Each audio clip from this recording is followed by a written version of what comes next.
Tout à fait. Autre chose, les entreprises commises aux travaux de saut de mouton ont jusqu'au fin mai pour la fin de travaux. Le vice-premier ministre, ministre des Infrastructures, est strict quant à cette date. Willy Ngopos a fait la ronde des chantiers pour voir l'évolution de travaux érudits. Kitutu Zikianda, reportage.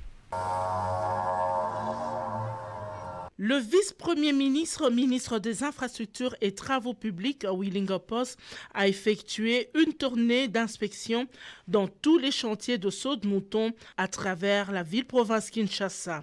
À Pompage, Willy Ngopos a préféré inspecter la voie secondaire menant vers Don Bosco sur l'avenue de la Révolution pour voir comment réhabiliter ce tronçon ainsi que les deux ponts reliant les quartiers environnants. Les instructions fermes ont été données au directeur général ad intérim de l'Office de voirie et drainage, Franck Kalumba, pour que les travaux soient lancés très rapidement afin qu'il n'y ait pas engorgement une fois que le saut de mouton sera opérationnel. À Sosimat, le vice-premier ministre a insisté sur le respect de l'acte d'engagement signé par le directeur général de Safricas de finir les travaux avant la fin du mois de mai. Prenant la parole, David Blattner, DG de Safricas, a sollicité un sursis de tout au plus 2 mois pour la remise définitive des travaux. Si un sursis sera accordé,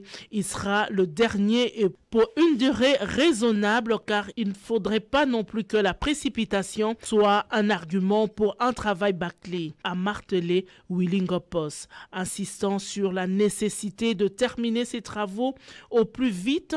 Le gouvernement congolais tient à la solidité de ces ouvrages, a-t-il indiqué. Au croisement du boulevard du 30 juin sur l'avenue Pierre Moulélé, ex-24 novembre, la société CGCD a rassuré le vice-premier ministre du respect de l'acte d'engagement signé et tient à la remise définitive des travaux au mois de mai. À Desbonhommes, Mokali et Marché de la Liberté, les travaux avancent.